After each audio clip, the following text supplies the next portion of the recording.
اعوذ باللہ السمیع العلیم من الشیطان الرجیم من حمزہ ونفخہ ونفثہ بسم اللہ الرحمن الرحیم ربی یسر ولا تعسر وتمم بالخیر ربی زدنی علما رب اغفر وارحم وانت خیر الراحمین الذین قالوا ان اللہ عاہد الینا الا نؤمن لرسول حتی یأتینا بقربان تأکلہ النار قل قد جاءکم رسول من قبلی بالبینات وبالذی قلتم فلما قتلتموہم ان کنتم صادقین فإن كذبوك فقد كذب رسل من قبلك جاءوا بالبینات والزبر والکتاب المنیر۔ سورہ آل عمران کی یہ 2 آیات مبارکہ ہیں اور 4 سپارہ ہے۔ وہ لوگ جو کہتے ہیں، قالو اگرچہ یہ ماضی کا صیغہ ہے جمع مذکر غائب کا، لیکن بات یہ ہے کہ وہ کہتے بھی ہیں اور کہہ بھی رہے ہیں، ٹھیک ہے، ان کا حال یہی ہے، تو اس لیے یہاں کہتے ہیں ترجمہ، یہاں ہے کا ترجمہ ہے۔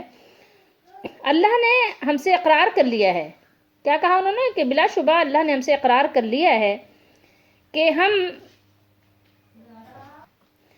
کسی رسول پر ایمان نہ لائیں۔ کس بات کا کہہ رہے ہیں اقرار کر لیا اللہ نے؟ کہ کسی رسول پر ایمان نہ لائیں جب تک کہ ایسی قربانی کا حکم نہ لائے جسے آگ کھائے۔ تم فرما دو مجھ سے پہلے بہت سے رسول تمہارے پاس کھلی کا کیا مطلب ہے؟ اصل میں یہ ہے بینات، تو بینات یعنی آپ روشن واضح، ٹھیک ہے، کھلی نشانیاں اور یہ حکم لے کر آئے جو تم کہتے ہو، پھر تم نے انہیں کیوں شہید کیا اگر تم لوگ سچے ہو؟ اگر سچے ہو کا مطلب کیا ہے؟ شہید کیا اگر سچے ہو، اگر تم سب لوگ سچے ہو۔ یہاں کن تم جو ہے یہ بتا رہا ہے تم، یہ جمع کا صیغہ ہے، یہ ترجمہ کچھ مبہم سا ہے، واضح نہیں ہے، تو اس لیے ہم آپ کو دوسرا ترجمہ دکھاتے ہیں تفسیر ابن کثیر کا۔ یہ ترجمہ کنز الایمان ہے، اس میں واضح بات نہیں ہو رہی ہے۔ دیکھیے فرمایا اللہ نے کہ یہ وہ لوگ ہیں جنہوں نے کہا بے شک اللہ نے ہم سے عہد لیا ہے کہ ہم کسی رسول پر ایمان نہ لائیں۔ کیسے؟ دیکھیے آپ اللہ تعالیٰ پر یہ بہتان ترازی کر رہے ہیں، کسی رسول پر ایمان نہ لائیں یہاں تک کہ وہ ہمارے پاس ایسی قربانی لے کر آئے جسے آگ کھا جائے۔ کہہ دیجئے کہ مجھ سے پہلے تمہارے پاس کئی رسول واضح کھلی اور روشن نشانیاں اور معجزہ بھی لے کر آئے، جس کا تم کہہ رہے ہو، یعنی جس چیز کا تم تقاضا کر رہے ہو وہ تو ہم سے پہلے انبیاء علیہ السلام لا چکے ہیں، ٹھیک ہے، جس کا تم اب مجھ سے تقاضا کر رہے ہو، پھر تم نے انہیں قتل کیوں کیا، ان کو کیوں شہید کر ڈالا؟ اگر تم لوگ واقعی سچے ہو، اگر تمہاری باتوں میں صداقت ہے، تم سچے ہو، تو تم نے پھر یعنی جو تمہارے آباء و اجداد نے کیا تم پھر اس کو صحیح کیوں کہتے ہو؟ تھوڑی دیر کے لیے ذرا اس پہ غور تو کرو۔ اب یہاں پر یہ بات سمجھیے کہ اللہ تعالیٰ نے یہاں کیا ارشاد فرمایا، اور یہود کا ذرا جھوٹ دیکھیے، ان کے جھوٹ پر غور کیجئے کہ انہوں نے کیسے ڈھٹائی کے ساتھ اللہ تعالیٰ پر جھوٹ باندھ دیا، جھوٹ کی نسبت کر دی۔ کہا انہوں نے الذین قالو، کیا بیان کیا اللہ نے؟ الذین قالو، اللہ تعالیٰ نے بیان کیا کہ وہ یہود ایسے لوگ ہیں کہ بالکل جھوٹ تراش کر کہتے ہیں کہ اللہ تعالیٰ نے ہم کو انبیاء علیہ السلام کے واسطے سے یا بہرحال جس طرح سے بھی حکم فرمایا کہ ہم کسی نبی جو نبوت کا اعلان کرے، نبوت کا دعویٰ کرے، تو کسی نبی پر ایمان نہ لائیں، ٹھیک ہے، جو بھی یہ اعلان کرے کہ وہ نبی ہے، وہ رسول ہے، وہ پیغمبر ہے، تو اس پر ایمان نہ لائیں، ٹھیک ہے۔ کیوں نہ لائیں؟ اس لیے کہ وہ ایسا معجزہ پیش کرے کہ وہ کہہ رہے ہیں، دعویٰ کر رہے ہیں کہ اللہ تعالیٰ نے یہ بات ان سے کہی ہے، اللہ تعالیٰ نے ان کو یہ بات جو ہے بتائی ہے کہ جب تک ہمارے سامنے ایسا معجزہ، جو ایک خاص معجزہ تھا جو آپ صلی اللہ علیہ وسلم سے پہلے کچھ نبیوں کو اللہ تعالیٰ نے عطا کیا تھا، کہ جو ان کی نظر اور نیاز جو وہ پیش کریں، اور جب وہ پیش کریں تو اس کو پھر آسمان سے ایک آگ آئے، ٹھیک ہے، جیسے کہ آپ نے سورہ مائدہ میں آدم علیہ السلام کے 2 بیٹوں کے قصوں میں یہ واقعہ پڑھا ہوگا، یا نہیں تو انشاءاللہ پڑھ لیں گے، کہ آسمانی آگ آ کر اس کو کھا جائے، ٹھیک ہے، کیونکہ آپ صلی اللہ علیہ وسلم سے پہلے بعض انبیاء علیہ السلام کو یہ معجزہ ملا تھا، سب کو نہیں، کہ کوئی چیز جاندار یا بے جان اللہ کے نام کی وہ نکال دیتے تھے اور پھر کسی میدان یا پہاڑ پر رکھ دیتے، اور پھر آسمان سے ایک آگ جو ہے نمودار ہوتی، ٹھیک ہے، غیب سے ایک آگ ظاہر ہوتی اور اس چیز کو جلا دیتی تھی، ٹھیک ہے، وہ جو نظر و نیاز وہ پیش کی جاتی تھی، رکھی جاتی تھی پہاڑ یا میدان میں، تو آگ اس کو جلا دیتی تھی۔ تو یہ کس بات کی علامت ہوتی تھی؟ یہ علامت اس بات کی ہوتی تھی کہ جو صدقات آپ نے پیش کیے تھے، جو نظر و نیاز آپ نے پیش کی تھی، وہ اس کو اللہ تعالیٰ نے قبول فرما لیا ہے، یعنی قبول صدقات کی علامت ہوتی تھی یہ۔ تو اس کا یہ مطلب ہے کہ آپ صلی اللہ علیہ وسلم نے یہ خاص معجزہ ظاہر نہیں فرمایا، آپ صلی اللہ علیہ وسلم نے یہ معجزہ نہیں دکھایا کہ آپ ایسا معجزہ پیش کریں کہ جس کو آسمان سے آگ آئے اور کھا جائے، تو آپ صلی اللہ تعالیٰ علیہ وآلہ وسلم نے ایسا معجزہ پیش ہی نہیں کیا۔ تو یہود نے کہا کہ اس لیے ہم آپ پر ایمان نہیں لائیں گے، آپ کا یقین نہیں کریں گے، ٹھیک ہے۔ تو اللہ تعالیٰ نے اس کا جواب یہاں پر یہ بتایا، اللہ نے جواب یہ سکھایا کہ آپ فرما دیجئے کہ بالیقین بہت سے پیغمبر مجھ سے پہلے بہت سے دلائل معجزات وغیرہ لے کر آئے، اور خود یہ معجزہ بھی جس کو تم کہہ رہے ہو، سو تم نے ان کو کیوں پھر شہید کیا تھا؟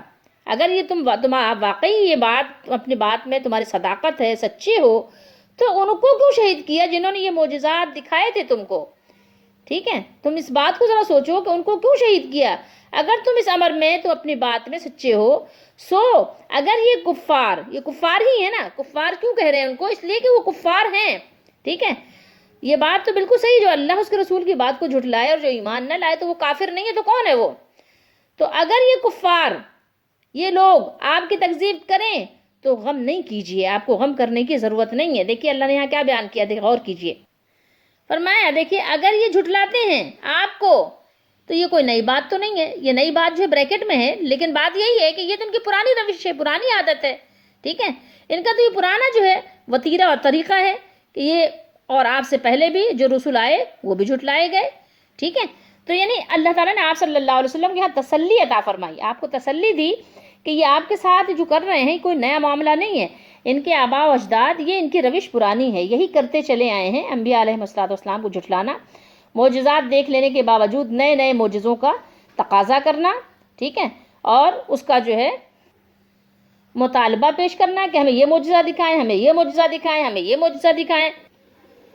تو آپ سے پہلے انبیاء علیہ السلام نہ صرف معجزات لے کر آئے تھے بلکہ زبور بھی لائے تھے۔ زبور جو ہے وہ زبور کی جمع ہے، ٹھیک ہے، زبور ایک کتاب ہے لیکن زبور جو ہے وہ کئی کتاب، صحیفے کہہ سکتے ہیں، صحیفے، جیسے کہ اللہ تعالیٰ نے قرآن مجید کے 30ویں سپارے میں ارشاد فرمایا، سورہ اعلیٰ میں کیا فرمایا؟ صحف ابراہیم و موسیٰ، یعنی صحف دیا تھا اللہ نے ابراہیم علیہ السلام کو بھی اور موسیٰ علیہ السلام کو بھی۔ تو موسیٰ علیہ السلام کی کتاب کا نام تو ہم جانتے ہیں جس کا نام توریت شریف ہے، لیکن ابراہیم علیہ السلام کی کتاب کا نام ہم نہیں جانتے، حالانکہ صحف ان کو بھی ملا تھا، ان کو بھی اللہ تعالیٰ نے کتابچے یا جس صورت میں ان کو بھی دیے تھے۔ تو یہ زبور یعنی مختلف یعنی آپ کتابچے کہہ لیں، مختلف صحیفے کہہ لیں جو اللہ تعالیٰ نے انبیاء علیہ السلام کو عطا فرمائے تھے۔ تو آپ سے پہلے بھی جو انبیاء علیہ السلام گزرے ہیں، تشریف لائے ہیں، تو ان کی بھی تکذیب کی جا چکی ہے، جو معجزات لے کر آئے تھے اور صحیفے لے کر آئے تھے، زبر لے کر آئے تھے اور روشن کتاب لے کر آئے تھے، ٹھیک ہے۔ جب کفار کی یہ عادت ہی ہے کہ انبیاء علیہ السلام کی تکذیب کرنا، اور وہ کرتے ہی ہیں، تو پھر آپ صلی اللہ علیہ وسلم کو غم کرنے کی ضرورت نہیں ہے، آپ غم نہ کیجئے، آپ رنجیدہ خاطر نہ ہوئیے، آپ اپنے دل کو پرملال مت کیجئے۔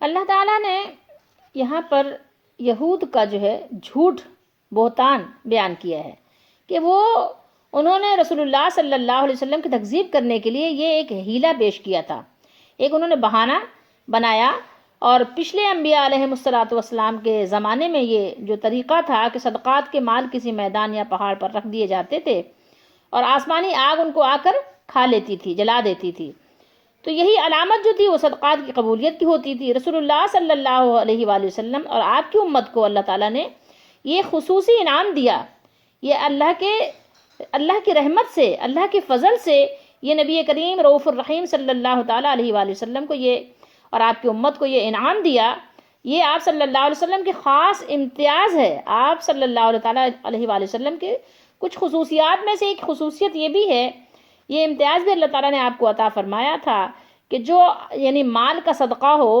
تو اس کو آسمانی آگ آ کر جلانے کی ضرورت نہیں تھی کہ آسمان سے آگ آیا اس کو جلا دے یا کھا لے. اس کے بجائے اللہ تعالیٰ نے یہ اس امت کو آسانی دی کہ مسلمان فقیروں کو، محتاجوں کو زکوٰۃ اور صدقات دیے جائیں. ٹھیک ہے، اور وہی قبولیت کی دلیل اور علامت ہے. جیسے کہ قربانی ہم کرتے ہیں تو گوشت کون کھاتا ہے؟ گوشت ہم خود کھاتے، تو اللہ تعالیٰ ہماری قربانی بھی قبول فرماتا ہے اور ہم گوشت بھی کھا لیتے ہیں. ٹھیک ہے، اسی طریقے سے زکوٰۃ نکالتا ہے، ایک بھائی نکالتا ہے، دوسرا بھائی اگر ضرورت مند ہے تو اپنے بھائی کو دے دے. اس کو میدان میں رکھنے کی یا وہاں پہاڑ پر رکھنے کی اور یہ انتظار کرنے کی، اللہ سے دعا مانگنے کی کہ اللہ تعالیٰ آگ بھیج دے اور ہمارا یہ یعنی نذرانہ قبول کر لے، کہ آگ کھا لے گی تو ہمیں اندازہ ہو جائے گا کہ ہمارا نذرانہ آپ کی بارگاہ میں قبول ہو گیا. تو اللہ تعالیٰ نے اس امت کو یہ ایک خاص اللہ تعالیٰ نے تحفہ دیا ہے کہ اپنے صدقات خود ہی کھا لو. ٹھیک ہے، اور یہی نہیں بلکہ آپ صلی اللہ علیہ وسلم نے یہ بھی فرمایا کہ اپنے لیے کمانا بھی صدقہ ہے، اپنی بیوی بچوں کو کھلانا بھی صدقہ ہے، اپنے ماں باپ کو دینا بھی صدقہ ہے. یعنی بہت ساری چیزوں، ہر چیز کو آپ نے صدقہ بیان فرما دیا کہ سب صدقہ ہے. تو اب یہاں پر یہ دیکھیے کہ ایک بطور جو اللہ تعالیٰ نے انعام دیا نبی کریم صلی اللہ علیہ وآلہ وسلم کو، اس کو بھی ان لوگوں نے کیا کیا؟ ایک بہانہ بنا لیا ایمان نہ لانے کا. ٹھیک ہے، کہ پچھلے انبیاء علیہ السلام کو یہ معجزہ ملا تھا، اگر آپ یہ معجزہ دکھائیں گے تو پھر ہم ایمان لائیں گے. اس لیے ان مشرکین نے بھی بہانہ بنایا کہ اگر آپ نبی ہوتے تو آپ کو بھی یہ معجزہ عطا ہوتا کہ آسمانی آگ آتی اور جو ہے وہ صدقات کو کھا جاتی. اور اس پر مزید یہ جرت کی کہ اللہ تعالیٰ پر بھی یہ بہتان باندھا کہ اس نے ہم سے یہ عہد لیا ہے. اب جرت آپ دیکھیں ان کی کہ اللہ تعالیٰ نے ہی ہم سے عہد لیا ہے کہ ہم اس پر ایمان نہ لائیں جس سے یہ معجزہ ظاہر نہ ہو کہ آسمان سے آگ آئے اور اس کے نذرانے کو کھا لے. ٹھیک ہے، اور مال صدقہ کو جلا دے. ٹھیک ہے، تو اب آپ دیکھیں جھوٹ پہ جھوٹ، ایک گناہ دوسرے گناہ کو دعوت دے رہا ہے. اللہ تعالیٰ اپنے حفظ و امان میں رکھے. تو یہود کا یہ دعویٰ بالکل بے دلیل اور باطل تھا کہ اللہ نے ان سے یہ عہد لیا ہے. اللہ نے لیا ہی نہیں، انہوں نے جھوٹ کہا نا یہ، کیونکہ اللہ تعالیٰ تو اپنے وعدے کے خلاف کوئی بات کرتا ہی نہیں ہے. تو اس کا اللہ تعالیٰ نے جواب ہی نہیں دیا ان کو. اللہ نے ان کی بات کا جواب نہیں دیا کہ نہیں ایسا نہیں ہے. جواب دینے کی اللہ تعالیٰ نے اس کو ضرورت یہ یعنی ان کے لیے اس کو مناسب جانا ہی نہیں کہ اللہ تعالیٰ اس کا جواب مرحمت فرماتا. اللہ نے جواب نہیں دیا. تو ان کو انہی کے مسئلے جو انہوں نے مسلمہ قول جو انہوں نے بیان کیا تھا، اللہ تعالیٰ نے اسی سے ان کو مغلوب کرنے کے لیے یہ ارشاد فرمایا کہ اگر تم اس بات میں سچے ہو کہ اللہ تعالیٰ نے تم سے ایسا عہد لیا ہے تو پھر جن انبیاء سابقین علیہ السلام نے تمہارے کہنے کے مطابق یہ معجزہ بھی دکھایا تھا کہ آسمانی آگ آئی اور صدقے کے مال کو کھا گئی، تو تم ان پر تو ایمان لاتے، ان پر کیوں ایمان نہیں لائے؟ ان کو کیوں جھٹلایا؟ ان کی کیوں تکذیب کی؟ ٹھیک ہے، تم نے تو وہاں بھی یہی الٹی گنگا بہ رہی تھی، تمہاری ہمیشہ تمہاری الٹی گنگا بہتی ہے. ٹھیک ہے، مگر ہوا یہ کہ تم نے ان کی بھی تکذیب ہی کی. ٹھیک ہے، تم نے تو ان کو بھی نہیں مانا کہ ہاں بھائی اتنا بڑا معجزہ دکھا دیا کہ صدقے کو آ کر آگ کھا گئی، بلکہ ان کو بھی تم نے شہید کر ڈالا. ٹھیک ہے، تو اب اگر کوئی یہ سمجھے کہ ہاں اگر یہ معجزہ بھی نبی کریم صلی اللہ علیہ وسلم کو عطا ہو جاتا اور آپ یہ دکھا دیتے، تو بات یہ نہیں ہے، بات یہ اللہ کو معلوم ہے انہوں نے ایمان نہیں لانا تھا، انہوں نے تو بس ہٹ دھرمی کرنی تھی. اگر ان کو ایمان لانا ہوتا تو وہ ایمان لے آتے. جتنا کچھ نبی کریم صلی اللہ علیہ وسلم نے معجزات دکھائے تھے وہ ان کے ایمان لانے کے لیے کافی و شافی تھے، لیکن انہوں نے تو ایمان لانا نہیں تھا. اب یہاں بیان فرمایا اللہ تعالیٰ نے قُلْ قَدْ جَاءَكُمْ رُسُلٌ مِّن قَبْلِي بِالْبَيِّنَاتِ، اے پیغمبر، اے نبی علیہ السلام، ان سے کہہ دیجئے مجھ سے پہلے کئی پیغمبر، کئی نبی تمہارے پاس کھلی نشانیاں لے کر آئے، دلائل و براہین لے کر آئے. وَبِالَّذِي قُلْتُمْ، اور وہ معجزہ بھی لائے جس کا تم تقاضا کر رہے ہو یا مطالبہ کر رہے ہو، جس کو تم کہتے ہو. ٹھیک ہے، یعنی وہ آگ جو قبول ہونے والی قربانیوں کو کھا لے، کہ جو قربانی قبول ہوتی تھی اس کو آگ کھاتی تھی، جو قبول نہیں ہوتی تھی اس کو نہیں کھاتی تھی. پھر تم نے فَلِمَا قَتَلْتُمُوهُمْ، پھر تم نے ان کو شہید کیوں کیا؟ ان کو شہید کیوں کیا؟ تم نے ان کی تکذیب کیوں کی؟ ان کو کیوں جھٹلایا؟ ان کی مخالفت، ان کی دشمنی کیوں کی؟ سوچو، ان کی مخالفت کے ساتھ ان کا مقابلہ کیوں کیا؟ اور انہیں شہید کر دیا. ٹھیک ہے. ان کنتم صادقین، اگر تم لوگ سچے ہو اپنے اس دعوے میں کہ تم حق کی اتباع کرتے ہو اور رسولوں کی اطاعت کرتے ہو، اور ایمان صرف اس لیے نہیں لا رہے ہو کہ تم کو اللہ تعالیٰ نے یہ بات بتا دی ہے کہ تم کسی ایسے نبی پر ایمان نہ لانا جو اس طرح کا معجزہ نہ دکھائے کہ آسمان سے آگ آئے اور صدقات کو کھا لے. تو بتاؤ تو صحیح کہ تم نے پھر اس سے پہلے ایسا کیوں کیا اور اس کو صحیح کیوں کہتے ہو؟